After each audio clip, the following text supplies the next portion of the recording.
Hello and welcome to the Incomplete series, your incomplete guide to every television series that you've never watched. This is a podcast where we watch the very first episode of a TV series and then the very last episode of a TV series and try and figure out what happened.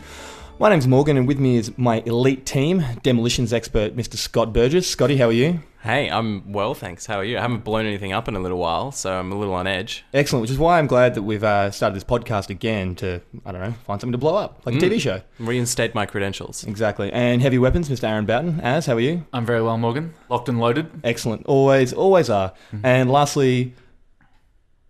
You don't have a specialty for me, do you? It's Jeremy. Yeah, I don't know. Oh, come on, I don't get a cool title. The boy wonder. Psychological warfare. Okay, yeah, all right. You can be like Neil Patrick Harris in Starship Troopers. Yeah, I like that. I'd study the aliens. To be honest, that's exactly what I thought, but I couldn't remember it when I was introducing you. So, okay.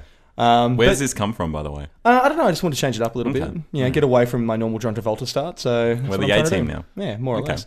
So, excuse me, what is your specialty? Computer hacking and leadership. No, there's no way you're computer hacking and Scott is explosives. Well, it's my fantasy, and that's what it is.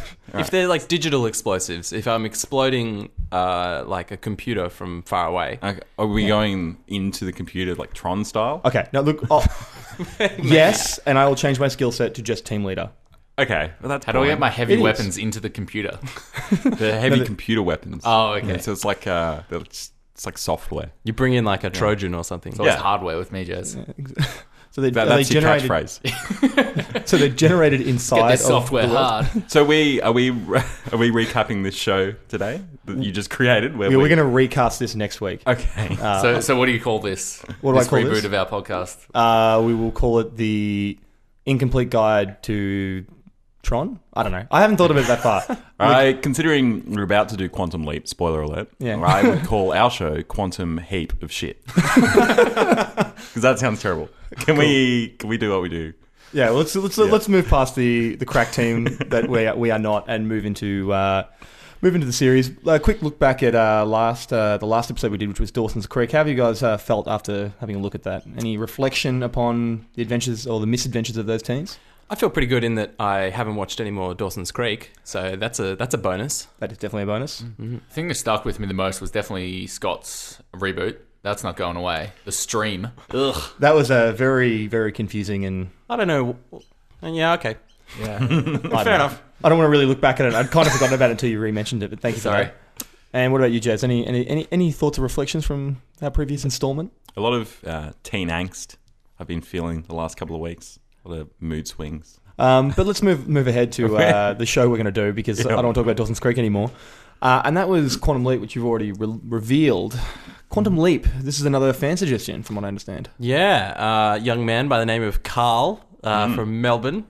Got a lot of guys from Melbourne. We do. The strong Melbourne fan base. Young men from Melbourne is our target demographic, I think. Killing it. But he suggested Quantum Leap, which he described as a show that he thought looked pretty wacky, but just didn't want to invest the time into. Fair enough. That's what we're here for. That's what we're here for. That's our wheelhouse. We're serving the community. This is great. Keep these suggestions coming, and we will keep watching shows that you suggest. Anything that you don't want to watch, but you want to have summarized in a sort of hokey-pokey, sort of incomplete fashion, then that's our genre. That's our genre. That's what we do here. Was it hokey pokey? I don't know. I tried to ignore it, and you've just brought it up again. So I was going to ask you what you knew, but I'll just move straight to Aaron. Aaron, what did you know about Quantum Leap going? Very little. I had heard Scott Bakula's name before. He's a heavily referenced man. He's like a poor man's Ted Danson, you could say. Oh, he's got a bit of Ted Danson. Yeah, that strong-jawed, white, thick American, thick brow, leading floppy man. hair. Yeah, and just kind of bobs up in TV shows that run for 4 or 5 seasons, and then move on to the next thing. Something else worth mentioning is the creator of the show, our good friend Donald P. Belisario, creator of Jag. No. Where it all began. Oh, God. We're back here. Yeah. Didn't think we were going to have any overlap. All roads lead home. Big fans of Donald's work, apparently. We are. We are. Yeah, we are. Seems that we are. We've probably spent more time talking about Donald Brisario's work than anyone else in the history of time. Sadly, it's true. I didn't want to say it, but that's the case. Myself, Quantum Leap, I just know it was a show on Sci-Fi Channel. Just caught episodes here and there, or bits and pieces rich of boy. episodes. So I am familiar with its work. Okay. And being a sci-fi show enthusiast, I did some reading on it. See, I literally knew nothing about it. I knew the name, and that was it. Didn't even know it was science fiction. Hadn't even bothered to think about it to realize that it would be science fiction from the name. Sounds like a kid's science show. Does a little bit, I doesn't just it? thought if I heard the name, I knew nothing about it, obviously, but if I had heard that in passing, I would have just assumed that Scott Bakula hosted some sort of science program for kids on Saturday Time mornings. Jump. Yeah. Where you like... Time Jump you know, with Scott Bakula. bicarb soda in vinegar and That sounds hilarity like ensues. that that sounds your like a reboot? really boring show. Yeah. Look, I think we should probably just go ahead and just jump into the first episode. Jez, what have you got for us? The show opens with a mysterious man on a highway in a space car. He stops to help a woman whose car is broken down. He manages to charm her into his space car and they drive through the desert. A strange light appears on the horizon, which makes the mysterious man uncomfortable. There's something he's not letting on. That mysterious light, Sam leaping before they're ready. Control! Yeah, what's happening, Gushy? He's leaping! Ziggy said no, but Sam's leaping! He can't leap. We're not ready. Tell Sam that! Our hero Sam then wakes up, confused. He's been Freaky Friday'd into another man's body in the 1950s. Who do you see in the mirror? Oh, Tom, would you cut it out? You nearly scared me into delivery. Who do you see in the mirror? You. Through the course of the morning routine, we discover Sam is now Tom, an Air Force pilot living on base with his quintessentially 50s son and his wife. Sam, still confused, bumbles his way through the first few hours as Tom, constantly insisting that he's not a pilot. His colleagues laugh it off because it's the 50s and mental health was a joke. Even when he takes the sticks mid-flight and almost crashes the plane, no one seems too fazed or willing to take his cries for help seriously. That night at the bar, we discover that the scientist who has been following Sam around is actually Al, our mysterious man from the beginning, who is now an interdimensional hologram, here to cryptically catch Sam up on the situation. No, this isn't me. This is a neurological hologram. It's an image that only you can see and hear. Created by a subatomic agitation of carbon quarks tuned to the mesons of my optic and otic neurons? You got it. He leaves abruptly through a space-time door without helping the situation. Sam begins to settle into his new life, taking his son on a fishing trip. Al reappears and catches Sam up properly this time, giving him an explanation as to where he is and how he might get back. Sam now has to fit in, which involves flying the X-2, an experimental aircraft designed to reach Mach 3. Now, everyone has to believe that you're Tom Stratton if we're going to be able to retrieve you on Tuesday. Tuesday.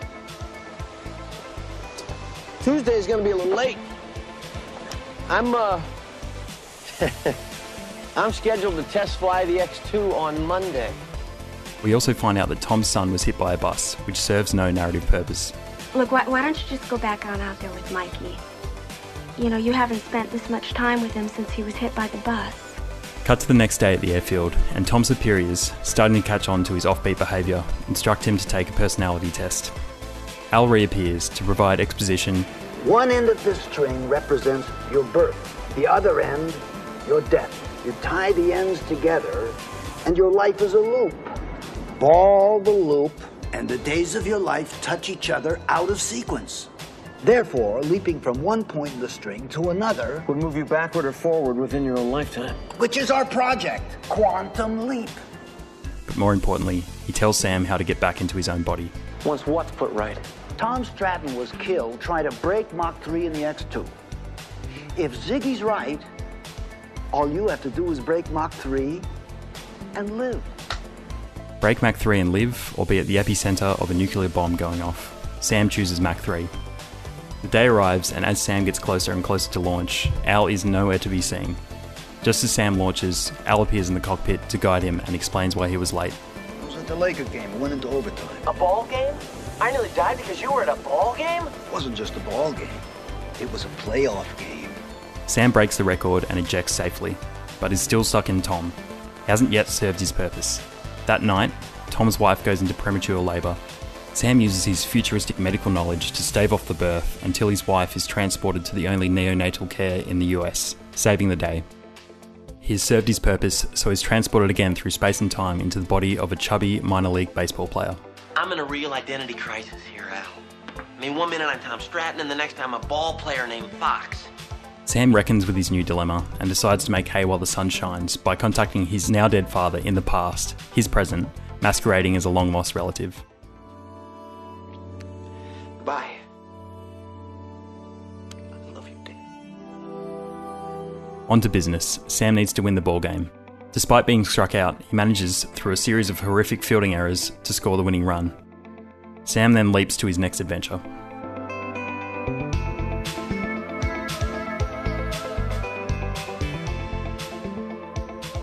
What a wild ride. Oh, just so many questions. Yeah, all over the place. Yeah. It was a lot of fun.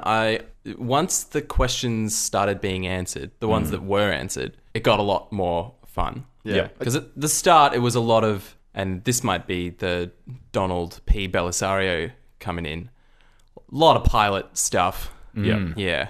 Which just made me switch off so quickly. Yeah, It's like, I don't want to see more of this. Purpose. By pilot stuff, you don't mean pilot of the TV show. You mean He loves a pilot. Literally an Air Force pilot. Yeah. I just want to just jump straight in the fact that so he leaps into this guy's body, and within what's about an hour, He's come to terms with it. yeah, he just totally He's I okay just with accept it. it. Like, no, he's got no idea who he is. He has no idea what's going on, and just because I'm just gonna change gears and just assume this guy's identity. There's a bit at the end of the very first day in his body where I think there's a voiceover from Bakula where he's like, I've started to come to terms with being Tom. Yeah. What? Falling in love with his wife. It's been like 9 hours. And only that, like he had that really bad moment where they put him in, like they go, hey, fly the plane, take it up to 25,000 feet, and in the B-52, it's this giant plane, he always crashes it. Yeah, as soon as he His takes heart control, almost- he his heart almost just explodes. starts nosediving. Oh. Like, I don't know how to fly a plane, but I would hope that if I was Bakulaed into someone else's body and had to fly a plane, I'd at least know to hold the controls straight. Like, that's 101, right? But like even when he goes up, like he's dangerously underqualified to be doing that, and he just goes with it. No one could make a bigger deal of that. Yeah, Like, guys, seriously, I'm not doing this. But he they're did, all just and like, they laughed it off. There's Because so many- you're having a gag. Yeah. That's what I love about it. Like he's so scared, he's petrified. There's all these like shocking signs that he's having a mental break. Like, classic Tom, even his gags. What is that whole Air Force group doing? They're all assume that everyone's just playing jokes on each other constantly, playing jokes on the guy that is running the operation and analysing them. They must have like some really, really long-winded setups for their practical jokes. Yeah. Where Like there must World be- War II, I think, was there must a be- practical joke by them. Yeah. There must have been one of them, like before we're sort of transported into Tom's life, where he spent like a week pretending to be, disabled or something. And then at the end, he's like, just a joke, guys. Pretending to hit his kid with a bus. Because there's no other explanation as to why they just let it go on for as long as it does. And he Yeah. does, like, he tries to tell them. Tries to tell them multiple times. It's like, he's like, I woke up and I've lost the ability to fly. I'm not a pilot anymore. Guys, I can't fly planes. Guys, don't send me up there. I can't fly. Guys, please don't give me the controls because I can't fly a plane. Yeah. I'm like, You fly boats, classic crack me out. Tom. There's about 8 red flags. Oh yeah. And the only person that really realizes is his like flying partner guy, Bird Dog. Bird Dog. Great nickname.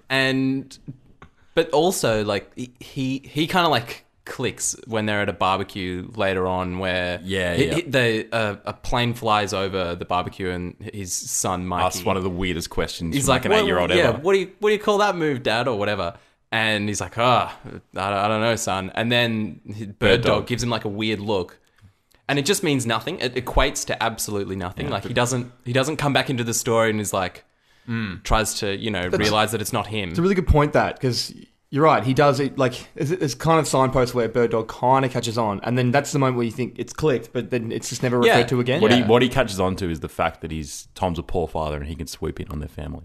It's another one of his moves. He's going to out-dad him. Classic Bird Dog. Classic Bird Dog. That's all I call him, Bird Dog. He's always on the prowl. It's true. We're introduced to Bird Dog when he's like accosting some poor woman.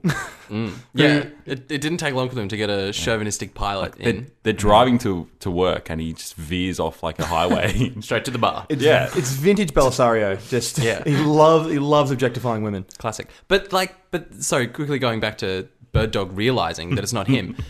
That seems like it should have been a plot line because when Al is explaining to Sam that he can't. At that point, he thinks that he's going to go back into he's going to leap back into his body and live his normal life, whatever. It's like you can't do that if anybody realizes that you're not.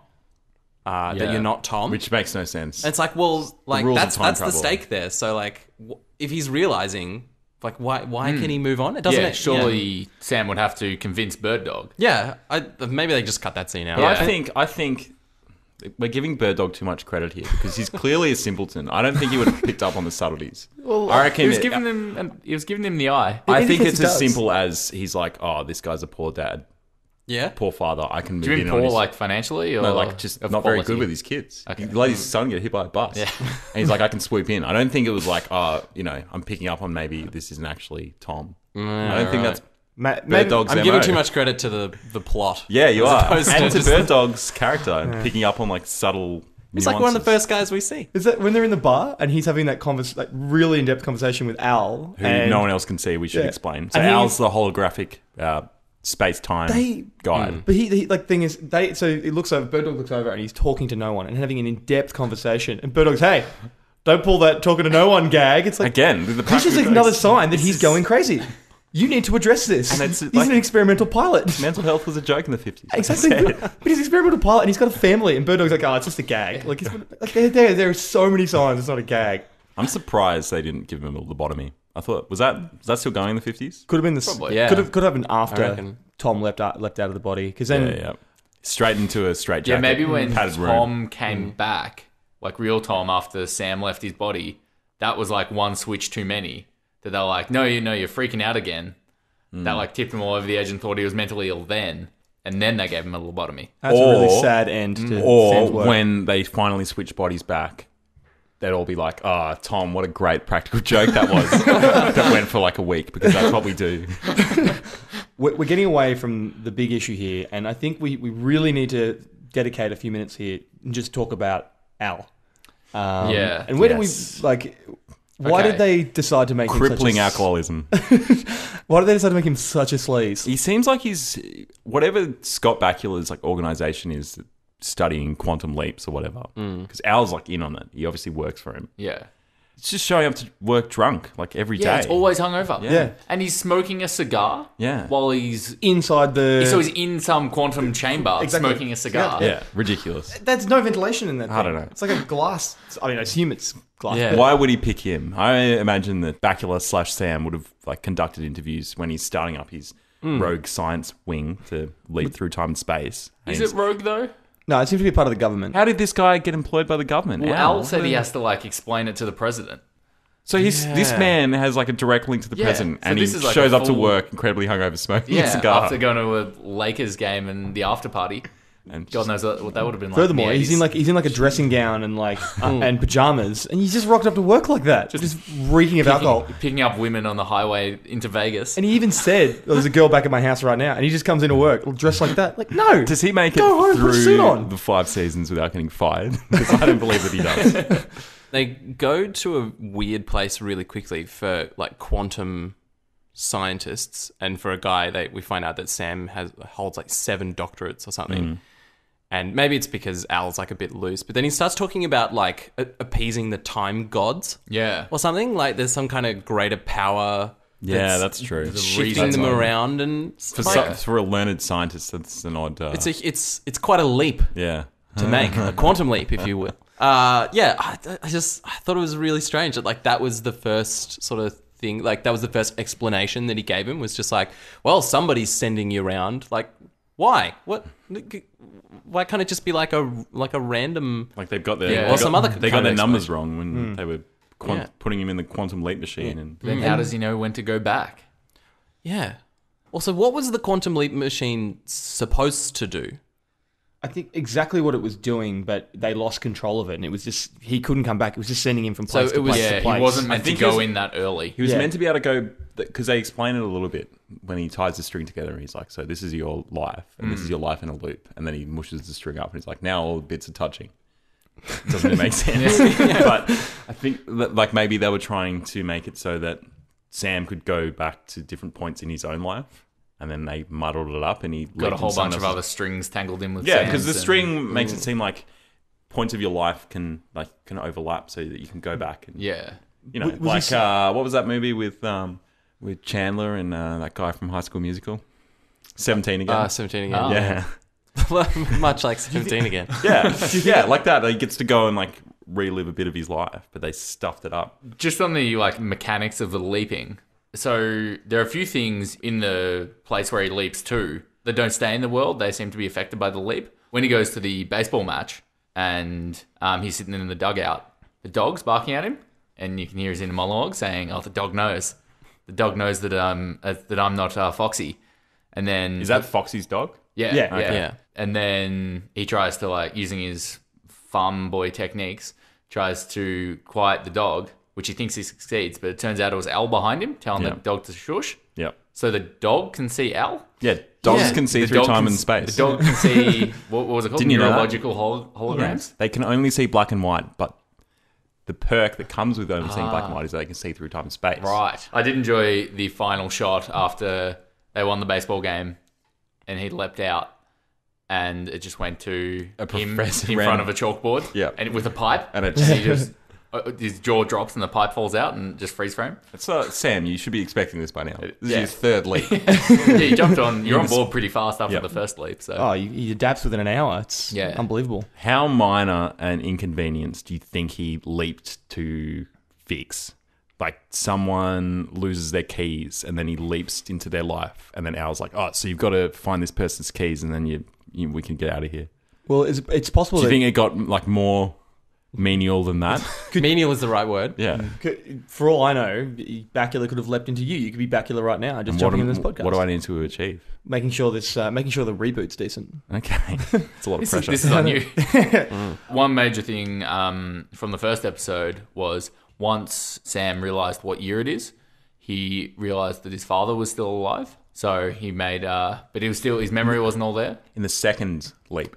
No. So he tried in the first leap, but he couldn't remember his surname. Yeah, his memory wasn't all there, and he tried call the operator, and he was like, "Oh, give me Idaho.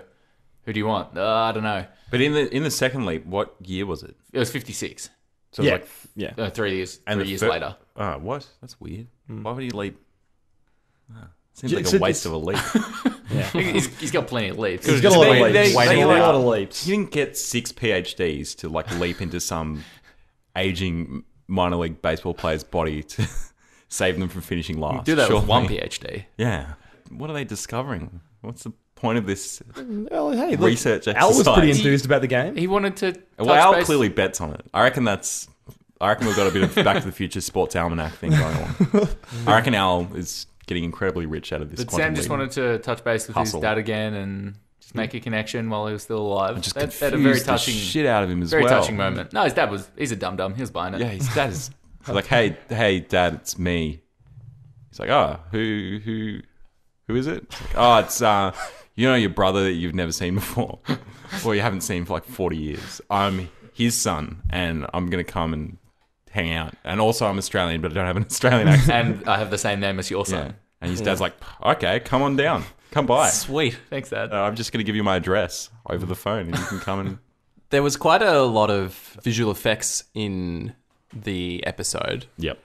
But one thing they chose not to do visual effects on was whenever he looked into a mirror and there was he saw the other person. Yep. They clearly just cut a hole in the wall and had an actor poke their head in on the other side. They never quite matched. They never matched. The facial expressions or the movements. Yeah. Still a little bit odd. It was a little bit off. So strange to watch. They blew their budget on the pilot special effects. There was one shot of the plane where you could see so much of the curvature of the Earth. They must have been out of the stratosphere. Blew the budget on that one shot. Yeah, pretty much. Do you reckon Donald Belisario's just got an in with a bunch of pilots? That's why he keeps making shows with pilots. He made another one. He made one before this that was Airwolf. Airwolf. That was about really. We got to do that. Bunch of pilots. I think so. We should do the entire Belisario back catalogue. Yeah. God, I'm keen. The Belisario podcast now. Yeah, exactly. Jesus. All right, I think that about wraps it up for the first episode. Morgan, do you want to take us through the final episode of Quantum Leap? Final installment of Quantum Leap begins the way the show would typically start. Sam leaps and begins to adapt to his new surrounds. This time, he's leapt into a bar in the American Midwest. He is greeted by a bartender, who is a familiar face from episode 1. Weird Ernie, recast as a bartender. He orders a beer before catching a glimpse of himself in the mirror. Something wrong? That's, me. In the mirror. he is leapt into his own body. Sam bubbles around with the bartender, chatting and trying to fish for the year before the bartender hands him a newspaper and discovers it is August 8, 1953, Sam's birthday. As he comes to this realisation, an old man who appears familiar to Sam walks through the door. The bartender mentions the man goes by the name of Gushy, one of the scientists from back in his timeline.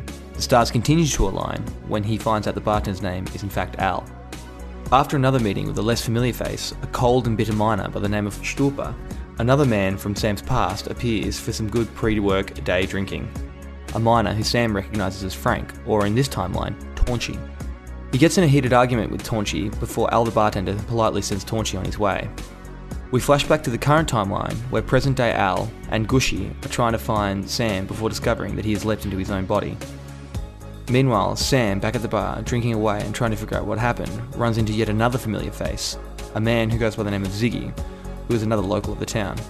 While getting to know the locals, a whistle goes off from the mine, signalling trouble. Sam and the men from the bar go to investigate and find that there has been a collapse. Taunchy, the miner from earlier, and his brother Pete are trapped.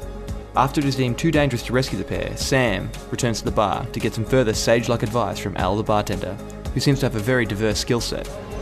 A good bartender has to be part philosopher, part psychiatrist, part psychic. It is clear to Sam that he has to save Taunchy and Pete. With the help of Stulpa and the other miners, Sam poses as the state mine safety inspector and convinces the mine security to let the men past. Sam heads back to the bar, puts away another beer and reminisces about his past lives. This time, the time he let down Al. Then, the miners return triumphant, with Pete and Taunchy. The miners thank Sam when he tries to pass the credit on to Stulpa, but then Stulpa appears to then quantum leap himself.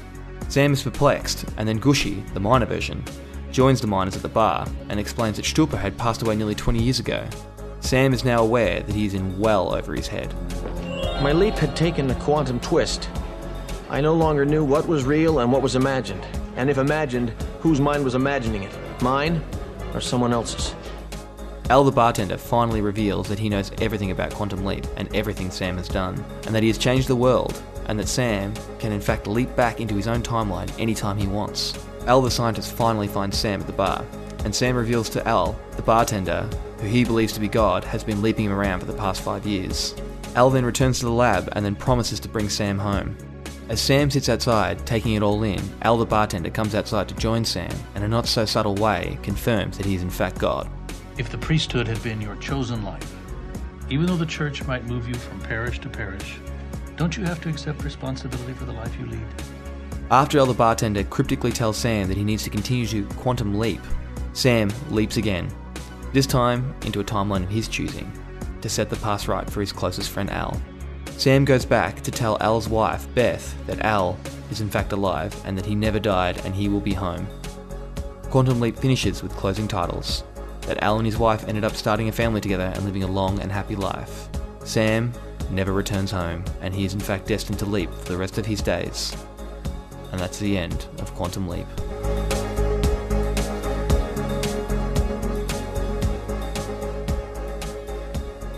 It's pretty busy, that last episode. There's a lot going on. Pretty busy. Yeah. Very hard to catch yourself up if you haven't seen all 5 seasons, which we Yeah, haven't. no. It was just old characters coming into the bar and Scott Bakula trying to make connections to what was going on. So if you're not looped in, then it's all new to you. So the mini eureka moments that he's having as people walk in mean nothing to us because we've never seen any of them before. I can't imagine, because every show is completely self-contained, new characters, with the exception of Al and Scott Bakula. God, I love saying that name, Scott Bakula. You know, everything was really self-contained, the stories that I don't think there was probably very rarely an episode that really connected the start to finish. Yeah, I think the main thing probably would have just been him eventually wanting to get home. Because the inference that I think you get from watching the last episode and having only seen the first episode before that is that he's been leaping constantly this whole time. Yeah. He can't leap back into his own timeline. And there was obviously some stuff about Al's personal life. Yeah, which I didn't see coming at all. When they were talking about Al, I was like, what are you talking about Al for? This is about Sam. Yeah. Let's wrap him up. The text they flash up at the end as well, where it's Al, lived happily with his wife and they had 4 kids. And they were married for 39 years. From the age that he's at, that we see him, because the guy's in his 60s. So his wife was quite young, mid-20s maybe? Okay. And so that Al would have returned into that timeline. timeline because after he says to Al's wife that Al's alive, it goes to a photo of Al behind them, and that photo appears to quantum leap. Oh my God. So does the Al who was supposedly dead leap back into her life? What happens to the Al that was helping Sam as he was leaping through? Like, has time splintered off into two? Might have. I also think two sections. Al might have sort of been trapped, like a parallel in nothingness. Well, I think there's always always sense because I don't think Al seems like some sort of cosmic traveler at the start. Mostly travels to Vegas. At the end, at the end, it's like, oh, he hasn't seen his wife thought he was dead. Maybe he was also leaping this whole time. Yeah, as well. That's what I was thinking as well, because there's no issue of having two versions of the one person in the same time, because Sam in the baseball episode was talking to his dad, while young Sam walked in and spoke to his dad when his dad hung up the phone. So there can definitely be overlaps there. The Russian guy, Shlapa, or whatever his name is, he leapt. Yeah, he did a quantum leap. That was weird. That didn't really explain that. There's an issue. He died 20 years earlier. Yes, and he's leaping. What? I don't know. The guy that controls all the leaping is God. So who's the bartender? Who knows if he can leap from beyond the grave? I don't think he is. Yeah, I don't think he is. I'm not sure that he necessarily is God, because he's like, haha, you think I'm God? That's funny. But I think he's like some kind of like messenger that's like teetering some sort of line to explain to Sam what he needs to do and what where he's just going. guide him through. He's like a Sherpa. It's like a quantum Sherpa. Yeah.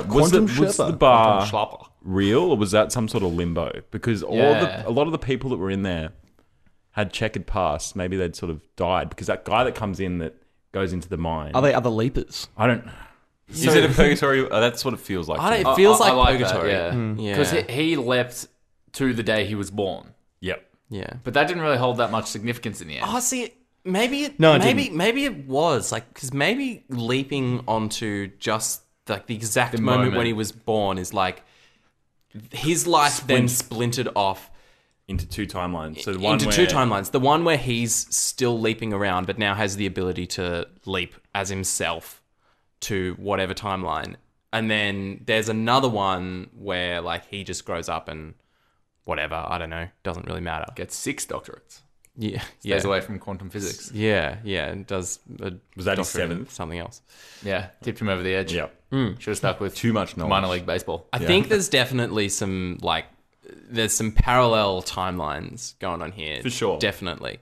But again, like trying to unravel this whole I just love that this is a Donald Belisario show, and we're talking about like timelines coinciding with each other and debating about how the universe works like it's an episode of Black Mirror. Yeah. And we're not talking about like a CGI coin flip at the end. Like he really went downhill after this. Yeah. Clearly sent him insane, because it's very confusing. There's no rules. Yeah. There's no rules. I noticed the music often had a very Lord of the Rings feel to it. Lots of conversations between Sam and Al the Admiral had a real sort of Sam and Frodo vibe from the Lord Sam of the Ganji. Rings. Yeah, just that soft. Soft sort of. Off on another adventure. Yeah, you're right. It did, didn't it? Yeah. The theme music to the show had that as well. That very like the soft saxophone. Oh, it's so good. Do we have a clip of that? Dun, dun, dun, dun, dun, dun. Do we have an actual clip of that, or? Well, for the beauty of editing, the listeners would have heard the clip from the start of the show. You are right. Leading into this episode. You're right. You just quantum leapt. I just quantum leapt. Are you Scott Bakula? I am. I knew it. We already established this. Of course, yeah. This isn't used to the easy guess would have been Scott as Scott Bakula, but I'm actually... Yeah, you're right. That makes more sense. But it's like the thing where we've all sort of got to like put our blood in petri dishes and... No one's... Yeah. Take it to the lab. Work out who Scott Bakula is. But if you did a blood test on Scott Bakula leaping into someone, would it tell you that it's Scott Bakula, or would it just appear as DNA of someone else? What they do in the thing is I think they like apply fire to the blood, and the blood of the thing does some weird thing that normal blood doesn't. Explodes. And right. So like in the X-Files? What does Scott Bakula's blood do? I don't know, but it's not what normal blood would do. Okay. Let's go find some weird blood. Yeah, who knows what's going on in that guy? Who is me? Because I'm that guy. You are in fact Scott Bakula. Now we're back on the confusing time travel. Yeah, I know. I want to talk about what happened in between. I don't think we're allowed to do that. That's not what we do. That's not what we do? We don't speculate wildly? No, we don't. No speculation? No, this is the end of the podcast right now. We're pivoted. Yeah. Oh, wow. Thanks for listening, and... we'll indulge you, Scott. Yeah. No, I don't want to. Let's not do it. As a change of pace, I think you should. Yeah? Yeah. So we've touched on the fact that there were probably some lackluster episodes where he just helped someone out of it, like a small jam. Yeah. The opening credits gave us a really good showcase. I think there were 2 or 3 instances where he was a woman. Yeah. I counted 4. 4. Okay. I counted 4, yeah. Do they look like the one story arc, or was it multiple? No, I think maybe multiple. So he's playing different classes. Very progressive. He can jump between genders. Yeah, and I really want to know, and because races. Yeah, he was the old black man in the West. Yeah. Yeah, I think I just want to know what happens when he, because like in the first episode, he wakes up in a bed and he's got a wife who's pregnant, and he's not afraid to kiss her. So what you're take asking, advantage of the situation. Clearly, what you're asking is it like 50 First Dates with Adam Sandler? That he always wakes up with someone different. No, where she has to be clued in every time she wakes up. 50 First Dates? Yeah, I know that. But I don't so think she's that got really amnesia. applies to this. Yeah, it does. So have I jumped in too early? I think I have. But that doesn't matter because I think you've jumped into a different conversation. Quantum leap. Right in the middle of this conversation. I love how we can... All right, Jess is back. So you're sort of saying how long does it take him to... do they go through that every episode where he's got to find his bearings? No, sorry. Okay, all right. Scratch 50 First Dates. Yeah, she's not waking up every morning in thinking I'm in a different body. No, How but did I she's, get into but this she's body? got to work out her surroundings and stuff. Yeah, and he that's has a to do something completely similar. other issue. I don't know. He's aware he's All I'm waking up saying in a is that different body. If you were to reboot this, Drew Barrymore would be a great Scott Bakula. Okay. All right. Well, I'm glad that Adam Sandler plays everyone else. Yeah. I'm glad we found that out. No, the what I wanted to address was... Oh, so you're saying it's more like Click? In that maybe he has a remote? Yeah. Because I was thinking he's it's going to roll probably over cars. closer to Big Daddy. Are you Scott Bakula or Adam Sandler? I can't tell now. Let's get I'm some not of sure. your Are you blood. Adam Sandler quantum leaping into... I think so. Anyway, back Oh my God. Yeah. So back to Click. So he's got a remote. Finish your click theory, Scott, please. All right, cool. All I want to know is when he wakes up in a bed with a guy and he's the girl, what happens then? Does he initiate? Because he's clearly not intercourse? afraid to... Yeah, he's not afraid to And- kiss another man's wife. What is he? Is he going to afraid- follow suit? Another wife's man. Yeah. Would he? So say that he wakes up in a bed, and then I don't know. It's a nice morning, Sunday morning. They've got a bit of time spare. Start of the episode. Things start to get a little bit freaky. Does he take the traditional role of a woman in that scenario if he's the woman, or would he try and initiate sex like a man? Does that make sense? Like Sex in the City? Have sex like a man? Yeah. Sort of thing. So he just has sex and leaves. Because the positions are all reversed, right? I see what Because he's in his head, he's a man. Yeah. And he looks So down when and he he sees looks Scott down- Bakula's body and Scott Bakula's Does penis. he see Scott Bakula's penis when he looks down? I think so. Unless there's a mirror. So he sees Scott Bakula's penis unless he's looking at through a mirror. Yes. And then he sees... Are you sure about that? Because it never really establishes Because that. if he's like It looking does. at his No, own it doesn't. hands, Yeah, it does. No, it Because doesn't. otherwise they would just have some other guy play Scott Bakula's part for the whole episode and be what's like... Scott Bakula No, meant but to it's do? cheaper to... He it's needs a just- job. But then you just have to, you just have to What recast Scott happens is Bakula he's all in the the time. first 5 minutes of the pilot. And then once he quantum leaps, he's out. No, he's but- still his name's up in lights. So, but then It's they the have start to of the show, but everyone else has to play what their interpretation of Scott Bakula Playing was. Scott Bakula as another character. Yeah. I think if he looked down, he would see Scott Bakula's penis. I don't think he would. I think he'd see whatever other genitalia is around. Okay. Let's go by what we actually see, because Is it Scott Bakula's penis? Yeah, hopefully. What we would need is to go through the series and find like a POV shot, right? So a shot from his perspective. Yeah, Where looking at he his can hands see or whatever, and his whether they're penis. hands, and then we got to do a cross analysis of Scott Bakula's hands to see whether they are actually his hands it'd be or easy somebody to else's tell. hands. So in this scenario where he's a woman, it'd be easy to tell. Yeah, whether that would they're be his easy hands. to tell. Yeah. Unless he's got feminine hands. I don't know what Scott Bakula's hands look like. Yeah. But All right, if there are any always wearing dedicated, gloves. if you're a dedicated fan of this podcast, we're giving you a mission because we're not allowed to watch the episodes in between. I think maybe that's a rule that we've set up. I don't know. Sure. So the mission is: It is do now. you see Scott Bakula's penis? Yeah, you've got to go through the episodes of Quantum Leap and find a perspective shot where He's like Sam- at a urinal or something. He and sees looks himself. down. looks down, and whether he sees his body or someone else's body. Yep. That's your task. And only once you complete that task will you be able to quantum leap onto your next task. We are your time god. I feel like it'd be easier if we just got the actual Scott Bakula here and he explained it. And we just asked to see his penis. Well, I can't see any other way how we're going to clear this up because I don't know about you, but I'm James, you send him confused. an email. I'm confused. I thought the time travel part of this episode was going to be the most confusing bit, but clearly not. No, it's It's weird Adam Sandler Scott Bakula's penis tangent. that we're not sure what perspective Scott Bakula or Adam Sandler gets when he looks at himself. Well, in Click, when he jumps forward. He looks. So what was your original theory, Scott? I don't know. I'm Or lost original now. comment? You've Can't lost me. remember, I just wanted to know what it would be like for Sam Beckett to when he quantum leaps into a woman's body if the husband wants to have sex with his That's wife. what I was Yeah, saying. I Like, think does he's into does it. he try and do it like a man, or does he? What do you mean like a man? Like does he assume the position of a man Does he try and- Does he He think penetrate him? Does he think he has a penis even though he's Yeah, in a woman's body? that's what I mean. No, Yeah. I don't think No, he no, does. no. So when he that looks wouldn't down, happen. he doesn't see Scott Bakula's penis. No, is what he we're- doesn't. Okay. When he looks at who he's in bed with, he sees Scott Bakula's penis. Oh, well, no, I think it's like He's I think sleeping it's with Scott Bakula. It's more of like a Okay, situation. So he quantum leapt into his wife's body so he Yeah. could sleep with himself. Yes, That's what you're saying. that's what I'm saying. Oh, that clears it all up. Oh my That's what it was all about. Do we still need listeners to send in photos of Scott Bakula's penis? Yes, please. Well, only in the perspective of the show. We don't need to just get random shots of his penis. oh, as no, many it'd as be we good can for get. just data gathering. and- Yeah, yeah. Okay, for data analysis, send it everything Yeah, you have cross-reference. available. Okay. Yeah. Just sort of the incomplete series Archive. Archive, yes, of course.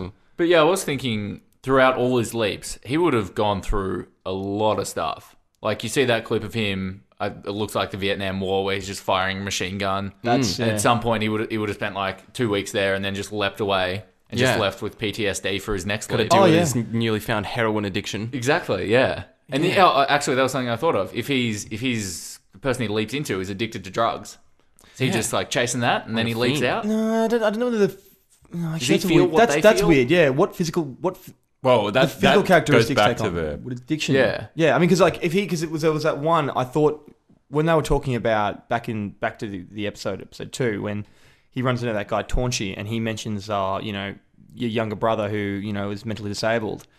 I thought it sort of implied that the reason he got so excited to see Taunchy is that he'd leapt into his younger brother's body and then had seen him. Sorry, that sounds confusing, but that's with that sense. Does he then, Scott Bakula then leaps into this guy who's mentally disabled's body? Does he have the same, does he have that same sort of, physical limitations or whatever that person would have? I think so. So you're saying is he mentally slow No, well... when he leaps into a mentally slow person? Yeah, would that happen? So what you're saying? think that he would. Can I answer that question? Does this follow Billy Madison canon and not 50 First Dates canon? I'm going to cut you off right there. I've got an answer to that question. So the one thing I'd seen from Quantum Leap before I watched it was this clip, which is a reasonably famous meme. Hang on, let me just get this up. Oh, I've seen that clip. Can Yeah. we describe? Oh. We can put this up. Can you just? Oh my god! All right, everyone ready? Oh, yeah, I've seen this. We will have to put this up for the listeners, but for those who haven't seen it yet, Yeah, because- head on over to the show page. We'll have that but it's embedded. It's the meme where Scott Bakula, who we now know, it's from the show Quantum Leap. I didn't know that before. Yeah, Very same. Wow, it's, Questions whether he's retarded, and then he looks in the mirror, and his reflection is someone with Down syndrome. Yep. yeah. You could not put that in a TV show. I really want to see that episode. Me too. That would it be clearly something else. Tackles some weird, it's Yeah. goes down some weird paths. I think in that sense it'd be interesting. But yeah, you're right. You could not put that on anymore. I think he's got his own mental capacity in all of the bodies that he's in. Yeah, And I yeah, think right. it's just would be people's. But then Do you reckon he's got if he was? it'd be too jarring if he sort of took control, if quantum leapt into someone with a mental disability and suddenly they were, had 7 PhDs, you'd notice that. Yeah, you would notice that. Yeah. Because they noticed it with Tom in the first So does he have to episode. pretend? Because you know how at the start Al's like, you've got to make them believe that you're that person. Does he have to? Oh, But then, like, where's Because that could result into Whoa, that really would- poor television. But then let's say that he had, just to go a level further, let's say that he had some kind of like neurological disease that affected like his nerves. Like let's say he had like cerebral palsy or something. Yeah. That's technically in the brain, right? Yeah. I'm not a medical Yeah, expert on yeah, this at all, yeah, but to my You're no knowledge, Scott that's Bakula. You're just a regular old Scott. I PhDs, got no doctorates. I'm sorry. But like, let's say that it was specifically a neurological disease that had a physiological effect. Yeah. Does he then have that? Yeah. Does that affect his ability to walk around? Because then, by that theory, if he did have like some sort of mental handicap, he would be affected in that way, which would affect his ability to complete the leap. That's a really interesting. All these theories are like. I wonder how that operated. I feel like now I want to go back and watch some episodes. Just to real see head how he dealt scratcher. with it. Yeah. When you make a show that's got quantum mechanics involved. Really... I'm not a scientist. I don't know if it's quantum mechanics. I don't know if I'm Some quantum shit allowed to is say what we're that. talking But there's about. some quantum stuff real going on. Quantum shit. Some quantum shit. So, like we talked about, what's a menial tasks, where he doesn't know what his specific goal is when he leaps. So there would be some things he would have gone into, like kind of big historical situations where he's trying to set some wrongs of the past right, like maybe some assassinations or something, where he thinks he has to save someone's life, but it turns out it's just some other minor task. So he's like leaped back into 1963. He's like, oh, it's 63. I've got to save JFK. His task isn't to kill JFK. It's to like cook his dinner. Exactly. Yeah. You're like, oh, I shouldn't have stepped in that puddle. So he assumes that he's got some grandiose so he's like, meaning for being all right, there. I did it. I didn't kill JFK. He's still alive. But then he doesn't leap back. And then he eventually figures out, oh no, I actually have to go kill JFK. And then, so he actually has to carry through with whatever. Right. You're insinuating that Scott Bakula killed JFK? Yes. I knew it was leading I up to didn't this. realize we were going a new segment, conspiracy theories. When we started this podcast. I like that new segment. My brain's going to turn to mush if we try and speculate Yeah, I can't more. go much further with this. I think it's time that we rebooted this bad boy. Do you want to go Yeah, first? I'll leap into it. Yep. So what you did there. I actually had a couple ideas that I couldn't really settle on. One was something I thought may come up in just the general conversation anyway, so I'll throw that one out there. It was kind of like an alternative version of Quantum Leap, where he would go jump through time, but he would have to, where some people lived, where they should have died, he would actually have to go and kill them and make sure they died, because that's what's meant to As happen. that person? Yeah, and then when they died, he would leap away. So he's got to continually jump into people's bodies and kill himself. So, for example, in the first episode... That would take some... in the first episode, he would have flown the plane to make sure that Tom died and that his wife had a stillborn child. Oh, right. Yeah. Grim. And that That would is have been called... grim. And then he'd just be on to the next... I think I next know what leap. you're going to call this. Yeah? Do you want to guess? Quantum Reap. Bang. That's the one. Yeah. Yes. So that was an idea. But the one I settled That's really on... good. That's really good. Well, maybe I should have stuck with it. The one I settled on was a movie where Sam's still leaping around and he leaps into the body of a pregnant woman and he gives birth to that child. And naturally, he's quite attached to the child. He's got a son. And then just after a year or so, he leaps away and he's just kind of leaping around for a while until a few years later, he leaps into the body of like a primary school teacher and he sees that kid in his class. And then from there, he just spends the years leaping through different people within that child's life, helping raise his son. Oh. So it's just like a... Too wholesome for this podcast. family drama. Yeah, wow, that's like just- really, and then, really nice. and then when he's, 18, he sends his son off to college and just Cats in the Cradle plays and that's it. Oh, man. Wow. You could sell that. You could Yeah. option that. I reckon. I have a question. When he's giving birth to his son and he looks down, what does he see? Scott Bakula's penis. and the baby's coming out. It is. Now we've got a twins dilemma. Not twins. Is it twins? Junior. No. Junior. Yeah. Arnold Schwarzenegger. Yeah, but that is called Leap of Faith. Oh, that's a nice title. Yeah, that's a good one. Wholesome. It'll be on Christian TV. Have you recast the So it's still Scott Bakula because Yeah. we need his penis. obviously? But I was thinking, I didn't know who to, because obviously you have a lot of different actors playing the son throughout the years. But I think at the end I'll have Miles Teller. Oh, yeah, nice. Yeah. Good call. Yeah, that's mine.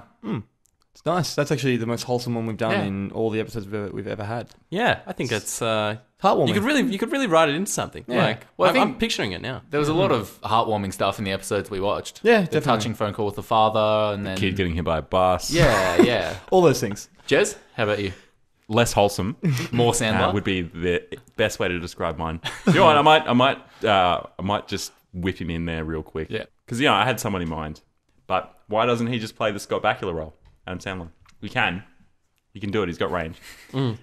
So mine is called. Actually, I'll explain the premise and I'll give you the title. So similarly, he's going to be leaping around, but what he does, he leaps into sexual encounters, Okay. and he has to successfully. He has to take that sexual encounter to a successful end, if that makes sense. So he's got to he's got to make sure that it's pleasurable for both parties, or more if it's who knows what he's going to end up in. And it's called Quantum Peep. Oh, I thought you could go with Quantum Creep. yeah, that's what I thought you were going with. Well, Alternate that was title. going to be so. That was my alternate. So you had Yeah. two. My alternate was going to be Quantum Creep. Yep. He leaps from person to person, but each of the people that he leaps into is a stalker, and he has to stalk and kill a victim, and then jump to the next one. Wow. Yeah. That is So a it's- lot darker than That's Aaron's. kind of like a Leaper thing where he's got to go assassinate people, but he's just Leaper. fulfilling For no, Looper. Sorry, Well, there's your title, Leaper. fulfilling the wishes of stalkers rather than some greater good. yes, Fair enough. So he just goes and acts out the fantasies of these people. yes, Quantum Creep, Oh. Yeah, Quantum Creep or Quantum Peep? Which do you prefer? I like Quantum Peep. Yeah, Yeah, what format is that? Is that like an erotic tales style weekly so. episodic thing? Yep. So Bakula was going to be John Hamm because Okay, Yeah. yeah. Good call. the similar floppy hair. I think Ham could pull it off, Yeah, Very both. sexual man. and the ladies would love it, Yeah. and men. I don't discriminate. From memory, in the last Donald Belisario show, you also recast John Hamm as the lead I did too. back in He Jag. likes ham type men, and then I had Henry Winkler as Al, his guide. Oh, okay. Yep, because he's a bit zany. I wanted someone a bit zany. Yeah, fair enough. Morgs. Well, I my one's sort of it's a more of a reboot of the series, in a kind of a smaller scale. So it's the same sort of premise where in a way, but I'll kind of run you through it. So So we're rebooting from the beginning, or no, a continuation? it's a continuation, I should say. So a continuation a few years after Quantum Leap. Obviously, they couldn't keep chasing Sam around forever, so eventually the project shuts down. Government sort of leaves it go, and the loans and all the equipment, which is all very expensive, all defaults, and then obviously it's going to be repossessed. So a repossession man repossesses an experimental car, the one that Dean Stockwell has at the start. But while he's driving this car, he leaps into a different timeline with the car. I'd sort of implied that they're experimenting a little bit more with Quantum Leap. And anyway, while he's there, he has no idea what's going on. But then his boss, the boss of the repossession business, he's repossessed the rest of the equipment, contacts him and goes, hey, I've noticed I'm sort of looking through this and noticed that you've leapt to another timeline. They sort of work out. He's gone to this other timeline. He's like, look, this is a great opportunity to collect some old contracts that have defaulted. So basically what happens is they go from leap to leap, repossessing people's equipment from their timeline just to bring it back so they can cash in the contracts for these like defaulted loans. So is this like a poor reality show style? I mean, it's inspired by that, but it's a series. Okay. The boss, which is going to be called Dean, who is Al, essentially. It's going to be played by Nick Offerman. Pretty grizzled sort of, I need you to collect this. And then the Sam character, who will be called Scott, bit of a throwback, it will be played by Marky Mark. Mark Wahlberg, going around repossessing old equipment. And He's got the attitude for it. yeah, he does. And they go around just timeline to timeline repossessing people's items and making them miserable for not paying their loans. I don't think we've had either of those actors. No, I don't think we have. I like it. And it's called Quantum Repo. Nice. Quantum Repo. That's strange. Well, I actually was going to call it Quantum Reap, and then How do they? and that was a more suitable title. So I'm like, I better change it. How do they transport the goods back from through dimensions? The Quantum pickup truck. No, because they've got the car, so they can quantum drive it back. I thought you said the car disappeared. Yeah. I think they should keep. Let's look at a whole thing of I think what it should be happened to the like car. a Back to the Future type scenario where he leaps with the car. So Actually, the car's actually, like a. that's right. Yeah. So he leaps Quantum with the repo van. Yeah, quantum repo van, but he's got it's a quantum experimental car. So he quantum leaps with that car, and he quantum leap, but he can quantum leap back to Drop the stuff the off, timeline, and then- drop it off, yeah. and then go back and repossess stuff Yeah. from. And it's great because he's got all this future knowledge. You can go back to the 60s and get these contracts that would be just worth heaps of money now, Yeah. and just pick up all this stuff. It's definitely I the don't best know. use of that sort of time travel technology. That's what I thought. That's why I got Marky Mark and Nick Still Offerman, going. two thespians, to really to channel that. Just on-sell them as vintage. Yeah, exactly. All right, Scott, what do you have for us? Okay. So in... Can I guess? Is it Your Own Life played out by Scott Bakula? Not quite. In the very last episode, the bartender alludes to the fact that there's some sort of bigger mission that's going on that Sam's about to go into. So this is going to be a continuation of where we left off with Quantum Leap. So television series, episode by episode, but we'll pick up after the incredibly confusing and scientifically adventurous ending. All right, where do I begin? All right, so all through the universe, we kind of got the impression that other people were leaping. We saw the Russian Stropper. He leaped out of there. There was that little thing where there was Al in the photo frame leaping. So we kind of getting the impression that other people can leap, other people can time travel. So I'm having a guess that we're in the same universe as other time travel films, and that the mission that Sam needs to go on is that not everybody has been leaping and time traveling as cleanly as he has been, and sort of messing up bits of the timeline. So his mission from here on out is to go into other timelines and leap into characters of other time travel films to fix all of their mistakes. So he would leap, say, into Back to the Future or Click 3 or Click as just a random person in that western town that they're in, and he just goes and mops up after Marty McFly. He might step on a bug and he's got to resuscitate it. Yeah, pretty much. Okay. He's just got to do anything within his power to correct. The timeline. To correct. Anything. So it's any film Back to the Future, Looper, Time Cop, anything like that. He's got to go in, clean up the mess, make sure the time travel is legit, dot the I's, cross the T's, and basically make a clean timeline of it. And what's it called? It's called Bakula to the Future. I like Bakula to the Future. Yeah, Bakula to the Future, because I was tossing up between that. What about just Bakula to the Future? No, Bakula to the Future. I like that. No, it's got to be Bakula to the Future. I think it's as much Bakula as you can shoehorn in. So I'm not sure as to whether maybe after he finishes in that last episode of Quantum Leap, he quantum leaps into Scott Bakula's life and realizes that the person that's been sending him on all the missions was in fact Scott Bakula. From there, he kind of gets sent on to clean up all these different timelines. My brain's starting to hurt. That's because that was hard. It was hard enough as it was. Maybe he's going to leap back into the stream. I don't know. Yeah, I was going to say, this is the stream all over again. Do we want to flesh this out some more? Oh, maybe not. Oh. Anyway, let's wrap that there, because so. Bakula to the Future. I've almost confused myself, but I see where you're going with it. I like it. But the name's fun. Well, let's be honest, that's the real point of this segment. Coming up with punny names. When I was in the shower this morning, I was like, man, I really got to do this. Really got to do this reboot. Bakula to the Future. Oh, that's a fun name. Bakula to the Future. I don't know about you guys. I'm pretty exhausted after having gone through all that. Yeah, there's a real full on. A lot to think about, and I think we all knew it after watching those episodes that this was going to be a pretty intensive line. I will say, and I think we already said it, I like the show. I think Scott Bakula seems like just a really likable actor. Yeah, I think got so too. soft eyes. Just wanna give him a hug. No, that's just me. That's soft fine. eyes. No, what do you mean by that? Really touch? I haven't touched them, but no, just got a really soft, caring Yeah, gaze. He does. Seems like a gentleman. strong, does, strong, exactly. strong features, but in a very gentle way. I know he was playing a character, but the first leap that he does, he really took to that kid, Mickey, Yeah. quickly. Like, he took him fishing. Mikey. Bit of Just father cause than- Mikey. Yeah, Better father than Tom ever was. that's Yeah. true. Well, Tom Get hit by a Berlusconi bus. might have been hit by the bus. Yeah. I think Tom pushed him. But we'll save that for We'll save it for another the next podcast. Yeah.